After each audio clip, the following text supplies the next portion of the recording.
శ్రావణం mega sale మీ CMR legacy of జ్యువెలరీలో విఏలో 50% వరకు తగ్గింపు. వివరాలకు సంప్రదించండి. నమస్కారం గురుగారు. శ్రీమాత్రే నమః. గురుగారు, రాఖీ వచ్చేస్తుంది కాబట్టి రాఖీ గురించి బోల్డని విషయాలు తెలుసుకోవాలండి. ముఖ్యంగా అసలు ఈ రాఖీ అన్నది మన ప్రాచీన భారతీయ సంప్రదాయంలో అసలు ఎప్పటి నుంచి ప్రారంభమైందంటారు? అసలు రాఖీని కట్టే విధానం కానీ కట్టించుకునే విధానం కానీ ఎలా ఉండాలి అన్న విషయాలు తెలుసుకోవాలనుకుంటున్నాం. ఇది యాక్చువల్గా మనకి నార్త్ సైడ్ నుంచి వచ్చిందండి చెప్పాలంటే.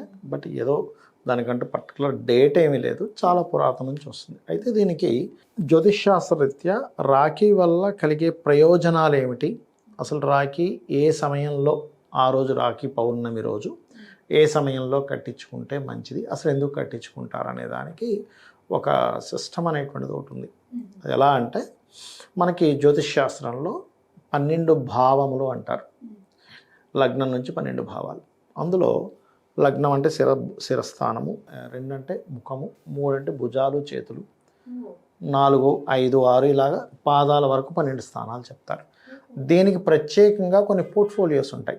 లగ్నం అంటే జీవుడు, 2 అంటే ధనము, 3 అంటే భాతృస్థానము అంటారు. భాతృ అంటే అక్క చెల్లెళ్ళు, అన్నదమ్ములు. ఈ స్థానానికి ఒక్కొక్క స్థానానికి ఒక్కొక్క అంటే కొన్ని ఉంటాయి. ఒక 5, 6, 10, 15 అలా ఉంటాయి ఆ పోర్ట్ఫోలియోస్. అందులో భాతృస్థానము 3వ స్థానమే, దారిద్ర స్థానము 3వ స్థానమే, పరాక్రమ స్థానం కూడా 3వ స్థానమే. ఇవన్నీ 3వ స్థానానికి సంబంధించినవి. దరిద్రము, భాతృ, భయము, ధైర్యం, ఇవన్నీ 3వ స్థానం. ఈ పౌర్ణమి నాడు, ముఖ్యంగా పౌర్ణమి నాడు ఎవరైతే తన అక్క చెల్లెళ్ళతో రాఖీని కట్టించుకుంటారో, అది కూడా శుక్రహోర, ఆ రోజు దాదాపుగా 11 నుంచి 12:20 మధ్యలో ఒక మంచి సమయం ఉంది. వర్జము దుర్ముహూర్తం ఏమేమి లేకుండా రాఖీ పౌర్ణమి రోజు 11 గంటల ఉదయం నుంచి 12:20 మధ్యలో అదొక మంచి టైం. అక్కడ పర్టికులర్గా శుక్రహోర వస్తుంది. ఆ సమయంలో కట్టించుకుంటే జరిగేది ఏమిటి, కట్టిన వారికి కట్టించుకున్న వారికి ఏం జరుగుతుంది అంటే, ఒకటి ఒక రిలేషన్ బాండ్ అవుతుంది. ఎప్పుడైనా రాఖీ కట్టించుకున్నాము ఆ ఫీల్ ఉంటుంది చూసారా, అది ఒక ఫీల్ అనేది జనరల్గా అందరికీ వచ్చేదైతే. రెండవది ఏంటంటే, ఇక్కడ ఈ అన్నదమ్ములకి ఏదైనా దారిద్రం ఉన్నా, లేకపోతే అక్క చెల్లెలకి ఏదైనా దారిద్రం ఉన్నా అది తొలగుతుంది. మనకి ఈ ఏమండి రాఖీ కట్టించుకుంటేనే ఎందుకు అవుతుంది అనడానికి చాలా చెప్పారు శాస్త్రాల్లో. ఇప్పుడు చూడండి, మనకి స్త్రీమూర్తి వివాహం జరిగిన తర్వాత భర్తకి చెవులకి తాటంకములు అంటే కమ్మలు లేకుండా కనపడకూడదు అంటారు. ఎందుకంటే ఇది కూడా 3వ స్థానమే, చెవులు కూడా 3వ స్థానంగా తీసుకుంటారు, భుజాలు, చెవులు ఇవన్నీ. ఈ స్త్రీ యొక్క 3వ స్థానము భర్తకి భాగ్యస్థానం అవుతుంది. అంటే 7th హౌస్ నుంచి 9th హౌస్ అవుతుంది అది. సో ఎప్పుడైతే ఈ చెవికి ఏమీ లేకుండా కనబడితే భాగ్యహీనం అవుతుంది భర్తకి. అందుకని కనీసం ఏదైనా తీసారు, ఏదో సంథింగ్ ఏదో ఊడిపోయిందని ఏదో కనీసం పుల్లైనా పెట్టుకుంటారు. తాటి పుల్ల పెట్టుకునేవారు ఒకప్పుడు, లేకపోతే ఇంకోటి ఏదైనా మార్చుకుంటారు. అందుకే చాలామంది మీరు కనుక కొన్ని నార్త్ సైడ్ అయితే పని కట్టుకొని స్త్రీలకు మంచి మంచి పెద్ద పెద్ద ఇవి పెడుతూ ఉంటారు, మంచి మంచి కలర్ఫుల్ డిజైనింగ్. అంటే రాఖీ కట్టించుకున్న తర్వాత గిఫ్ట్గా ఇచ్చేది అంటారు. ఆ గిఫ్ట్గా ఇచ్చేది అనుకోండి, భార్యాభర్తల విషయంలో చెప్తాను. భార్యాభర్తల విషయం. ఈ రాఖీ సంబంధించిన విషయంలో మాత్రం హారతిస్తుంది చెల్లెలు అన్నయ్యకి లేదా తమ్ముడికి, స్వీట్ పెడుతుంది. అంటే ఒక తీపిగా ఉండాలి ఇద్దరిది అనేటువంటిది. అలాగే రాఖీ కట్టడం వల్ల దారిద్ర్య నాశనం అవుతుంది. అయితే ఇది కొంచెం ఎక్కువ నార్త్ నుంచి వచ్చినటువంటి కల్చర్. మనకి భగనీ హస్త భోజనం అని ఉంటుంది, మన తెలుగు వాళ్ళు చేసుకుంటారు. భగనీ హస్త భోజనం కూడా ఇంచుమించుగా ఇలాంటి ఫలితమే ఇస్తుంది. కానీ చేతికి రాఖీ ఇలాంటిది కాకుండా భోజనం పెడుతుంది అనమాట. సో ఒకటేంటంటే, చేతికి ఎప్పుడైతే రంగులు రంగులుగా మంచి ఫ్లేవర్ లాగా ఉండేది, ఎప్పుడైతే ఒక ఎమోషన్తో నువ్వు నాకున్నావు అనే ఒక ధైర్యంతో నేను నీకున్నాను, మన బంధం బాగుండాలి. ఎందుకంటే మనకి రామాయణంలో ఒక గొప్ప ఘట్టం ఉంటుంది ఒకటి. ఏమిటది అంటే, మేఘనాథుడు ఒక అస్త్రాన్ని వదిలినప్పుడు లక్ష్మణస్వామి మూర్ఛపోతాడు.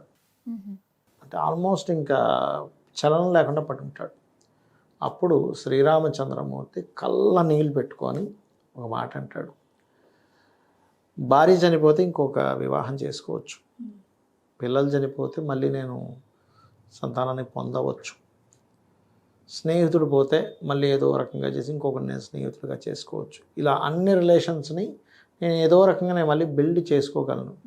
కానీ అన్నదమ్ముల్లో ఎవరైనా చనిపోతే అది అప్పటికప్పుడు కుదిరేది కాదు. తల్లిదండ్రులు ఇవ్వవలసిందే అది possible are not possible we don't know.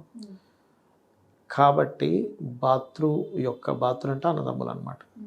అన్నదమ్ములు లేదా అక్కచెల్లెలు, సహోదరులు ఎవరైతే ఉంటారో వాళ్ళని కోల్పోవడం అనేటువంటి చాలా బాధాకరమైన విషయం అని అన్నదమ్ముల మధ్యన ఉండేటువంటిది, అక్కచెల్లెల మధ్యన ఉండేటువంటి రిలేషన్ గురించి మాట్లాడతాడు, బాధపడుతూ. అందుకే ఈ రామాయణ మహాభారతాలు ఎందుకు చదవాలంటే వాళ్ళ వాల్యూస్ ఏంటి. వాళ్ళ రేపు మీరు చూస్తే కనుక అసలు ఎక్కడా కూడా రిలేషన్స్లో ముఖ్యంగా అన్నదమ్ముల విషయంలో ఉండట్లే. దీనికి ఏంటంటే వాళ్ళ థర్డ్ హౌస్ పాడవుతుంది. బాగుంటే బాగుంటారు, జాతకం చూసి చాలా స్పష్టంగా చెప్పొచ్చు, ఏమంటే మీ అన్నదమ్ములతో బాగోలేదు, లేకపోతే అద్భుతంగా ఉందని చెప్పొచ్చు. అలా ఎన్ని గొడవలు ఉన్నా, ఇప్పుడు చాలా గొడవలు అవుతుంటాయి ఒక్కోసారి. ఈ రాఖీ పండుగను లేకపోతే రకరకాల పండుగలకో ఇన్వైట్ చేసినప్పుడు మళ్ళీ అవన్నీ మర్చిపోతారు. ఇవాళ రేపు ఎలా ఉంది, మనకి ఏదైనా గొడవ జరిగితే ఇంకా వాళ్ళకి పండుగల్ని పిలవం, ఫంక్షన్లా పిలవం. ఈ ఫంక్షన్స్ ఇవన్నీ అందరూ కలిసినప్పుడు ఏమవుతుందంటే అవన్నీ మర్చిపోతారు, ఎవరికి గొడవలు జరగవు, ఇవన్నీ కామన్లే అని. సో ఆ రోజు కనుక 11 నుంచి 12-20 మధ్యలో కనుక కట్టుకున్నట్లయితే ఇంకా రకరకాల వాళ్ళు వేరే టైమ్స్ కూడా చెప్తారులేండి, but this is the auspicious time. అయితే గురువుగారు ఇప్పుడు పాత జన్మలో, క్రిందటి జన్మలో అంటే ఎలా ఉన్న వాళ్ళు ఈ జన్మలో అన్న చెల్లెళ్ళుగా అక్క తమ్ముళ్ళుగా పుడతారంటారు అసలు? మీరు ఏ రిలేషన్ అయినా కూడా ఒకటి గుర్తుపెట్టుకోండి, మనం పుట్టే ముందు భగవంతుడు అడుగుతాడట, నువ్వు ఎలాంటి ఇల్లులో పుట్టాలి, నీకు ఎలాంటి అన్నదమ్ములు ఉండాలి, నీకు ఎలాంటి తల్లిదండ్రులు ఉండాలి, నీకు ఎలాంటి భార్య ఉండాలి. మనం కోరుకుంటాం, మనకు తెలియక మనం చేసిన కర్మ వల్ల ఆ ఇళ్ళల్లో పుడతాము. కోరుకుంటాడట మనిషి, నాకు వాళ్ళతో గొడవలు ఉన్నాయి, నేను నెక్స్ట్ జన్మ ఎత్తైనా సరే నేను వాళ్ళని సాధించాలనుకుంటాడట. తీరా పుట్టిన తర్వాత జరుగుతుంటే ఏమిటి రా నా కర్మ ఇది. ఎందుకంటే మీరు మహాభారతం చూడండి, మహాభారతంలో మనకి భీష్ముణ్ణి సంహరించడానికి ఒక క్యారెక్టర్ ఉంటుంది. అవునవును, మళ్ళీ మళ్ళీ పుట్టింది, మళ్ళీ పుట్టి ఆవిడ వల్లే అటు ఇటు కానటువంటి జన్మ ఎత్తుతుంది. ఆవిడ వల్లే అతను బాణం ఎత్తకుండా ఉండేసరికి బాణం పరంపర కురిపించి నేల మీద పడిపోతాడు భీష్ముడు. అలాగా ఆ వృత్తాంతంలో ఎలా అయితే నాకు ఈ జన్మ కావాలని కోరుకొని మనం పుడతామో, ఒకటి మన కర్మలు, మనం కోరుకున్న జన్మలే ఇవన్నీ. మనకు తెలియక ఏమిటి ఈ జన్మ ఎత్తాను, ఇలా ఉన్నానేంటి, బాగా ధనం ఉన్న దాంట్లో పుట్టాడు పూర్వజన్మల్లో, వాడికి విసిగి వచ్చేసింది, అబ్బా ఈ ధనంగనం కాదబ్బా, మంచి ఫ్యామిలీ ఉన్న ఇంట్లో పుట్టాలనుకుంటాడు. పుట్టిన తర్వాత ఏమిటి నాకు డబ్బులు రావట్లేదు, ఇంత మాత్రమే నేనేంటి నెలకు ఒక 50,000 కంటే ఎక్కువ సంపాదించలేకపోతాను, వాడు చూస్తే అంత మాయలో పడిపోతాడు. ఓకే, పోయిన జన్మలో పెద్దగా అందంగా నార్మల్గా ఉన్న అమ్మాయిని పెళ్లి చేసుకున్నాడు. మంచి అందమైన అమ్మాయి కావాలి, అబ్బాయి ఎలా ఉంటే అందం కావాలనుకుని పుట్టాడు, అందమైన అమ్మాయి కావాలనుకుని పుట్టాడు. తీరా పుట్టిన తర్వాత ఏమవుతుందంటే అందమైన అమ్మాయి, అదొక ఇన్సెక్యూరిటీ ఫీలింగ్, ఎవడు చూసినా ఏం వైపు చూస్తున్నాడు ఏంద్రా, వీడికేమో తెలియదు. అంటే వీడి భయం, న్యాచురల్గా అమ్మాయి మంచిదే అయి ఉంటుంది, వీడి భయం ఎవడెక్కడ ఈ అమ్మాయికి సైట్ వేస్తారు అని.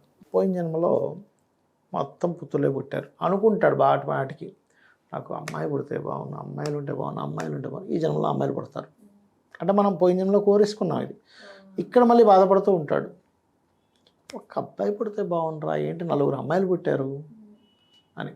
కాబట్టి నేనేమంటానంటే మీరు ఉన్నదాన్ని యాక్సెప్ట్ చేస్తూ హ్యాపీగా ఉంటే మీరు కర్మలోకి ఎంటర్ అవ్వరు.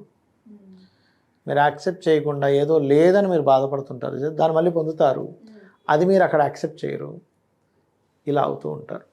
అయితే ఒక చెల్లి ఉంటే బాగున్నాను, ఒక అన్న ఉంటే బాగున్నాను ఎవరైతే ఫీల్ అవుతారో వాళ్ళకి ఒక సహోదరులు పుట్టడం జరుగుతూ ఉంటుంది. చాలా చక్కగా మాకు తెలియజేసినందుకు ధన్యవాదాలు. శ్రీమాత్రే నమః.